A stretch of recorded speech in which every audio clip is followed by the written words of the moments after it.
If nothing is done to end the conflicts in Ukraine and the Middle East, there is a real potential for the destruction Americans see only on television to reach our shores. Without carefully defined goals and interests, conflicts in both regions could race out of control and escalate.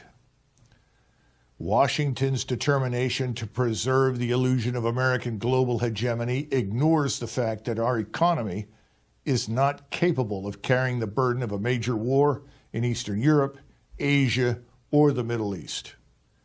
We are not reinvesting enough in new production capital, replacing outworn and outmoded technology.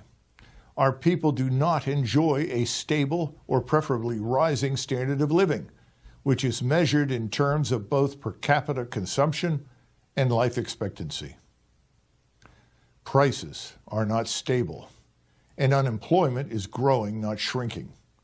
Our public and private educational institutions, once the envy of the world, wallow in mediocrity to accommodate political correctness and diversity. Our military power now rests on the legacy of the Cold War. It is overstretched, undermanned, badly led, and the wrong fit for the 21st century. At the same time, it is not difficult to know what Americans want. They want an America of homes, schools, and hospitals, illuminated with hope and happiness, where mothers, freed from the necessity of working to make ends meet, can stay home to love and train their children to be good citizens. Americans want their children to be safe from abuse and exploitation, to live under wholesome conditions. Americans deserve to thrive inside a safe society where our laws are enforced, to eat healthy food, and to receive an education that provides a path to employment.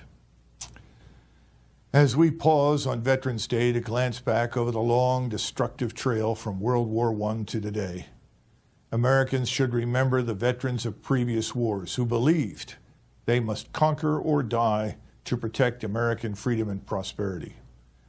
We must never forget that while every citizen contributes his or her labor and talent to American society, it is still the soldier, sailor, airman, or Marine who puts his or her life at risk and often yields it up in our country's cause. Americans, more today than ever before, we must make sure our cause is just and not an illusion as it was in Vietnam, in Afghanistan, and ultimately in Iraq. Americans, we must make sure our fighting forces are not compelled to fight far from our shores when there may be no need to fight at all. We must ensure that when our forces fight, they fight for American national interests, that our forces are truly ready for the fight, and our economy and society are healthy and strong in support of the fight as they were in 1991. Thank you for listening. God bless you and the United States.